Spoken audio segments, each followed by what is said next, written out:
Scott Major is the disaster expert we spoke to before the storm hit, and now I'm holding my phone up to the microphone so he can talk to us today, because now is when we start digging out. Although I'm watching footage on TV, Scott, of of Florida City, and they're letting car after car go into the upper Keys, where I think the disaster they're going to find and the damage is going to be really sobering for a lot of people.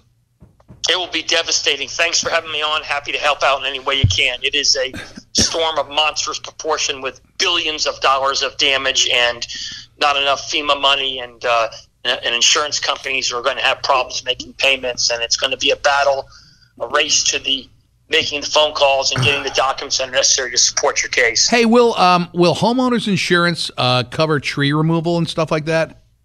Depending on your policy, the answer is, as a general explanation, homeowners will cover trees that cause damage. The general removal, you'll have to look to your policy on. A lot of that, if a tree falls over, it won't necessarily cover it, but it depends on the type of insurance policy and the coverage that you have. Yeah, because I got a buddy, the tree guy quoted him 3 Gs, and he checked his policy. The policy covers $500. Well, $500, that's like trimming up palm trees. You're exactly right. And there's a lot of problem with the way in which insurance was sold in Florida, because a lot of people don't understand what they're getting when you have an insurance policy and what's covered and what's not. People just anticipate that the things that they're buying are going to cover them sufficiently, and don't know to ask the difficult questions about what is all the things that could happen to my property and how much is each covered. Oh, God. So a lot of people are saying, what do we do first? And Scott Major, you tell me. I mean, I guess we gotta wait. You gotta wait till the power comes on, and then once the power comes on, you hope you got cable or internet, and then maybe you have cell phone service. Who do you call?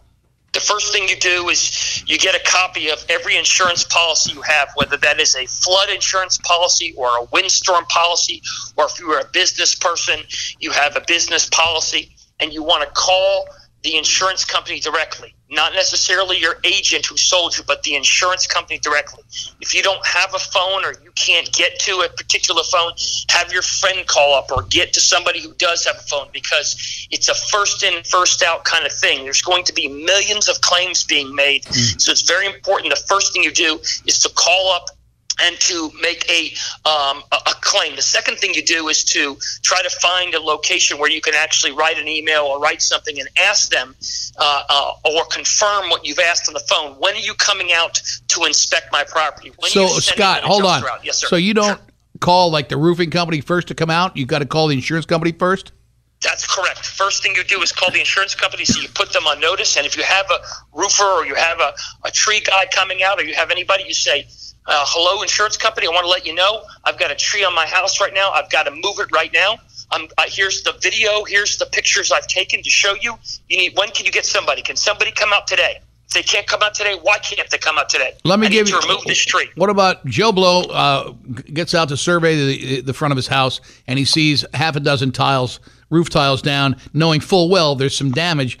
But what does an inspector from the insurance company know about roofing? Well, it's interesting.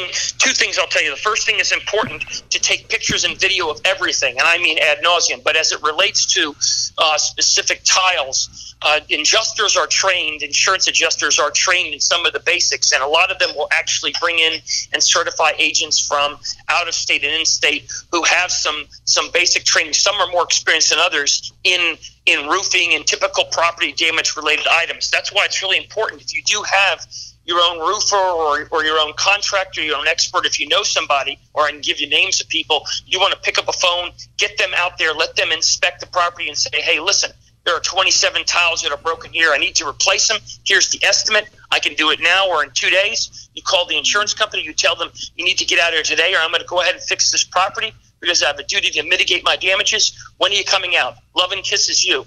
If they don't come out the next day, you do the same thing to your insurance company. You tell me you're going to come out. Where are you? Love and kisses, you. If they come, if they make any representations on the phone, if they say to you, or if they come out and say, hey, we're going to give you $20,000, you immediately write them, dear insurance company, thank you for promising you're going to pay me $20,000 today. Love and kisses, you. When am I getting the money? When are you coming out? If not, you pick up a phone, you call me or somebody who knows what they're doing. We call up the insurance company and we say, listen, you're in bad faith. You're going to have to pay triple the damages if you don't hurry up and fix this property right this minute. Yeah, you have to be aggressive and thorough. We've battled with insurance companies before on bad faith. I get it, Scott. Scott Major is a disaster expert and a lawyer. What is the name of your company that maybe some people out there could use your help? Sure. Let me give you some numbers. There's an 800 number, which is 844-800-LAWS, LAWS. There's also a local number, which is 954-763-2800. And let me give you a couple of links that have like helpful videos and things. I'm sure I sent to your producer some that he could post, but I'll give you, there's something called stormhelpteam.org, which has a bunch of how-to videos and articles and other information, or our law firm website is majorpruis.com, MAGERPARUAS.com, majorpruis.com. Good stuff, Scott. Always, you make me nervous when I talk to you because you got so much information. I feel like, oh, God, I haven't done any of these things. But he's right about all of it, though. He's sharp, Take dude. video, and get pictures. So everybody out there, please, no matter what you do, the first thing you do is to do that. And Paul will do anything for you. You call me anytime of the day or night. I'll stay on the show as much or as little as you want and have as many helping guides that anything that your listeners need, man. You're the best. All right. Take care, Scott. Good guy. Man, smart dude, huh? Seems like he's got the information that I feel like people should be listening to him. Yeah. I mean, especially like the constant harassment towards the insurance company. Let's post that stuff so our people can get it.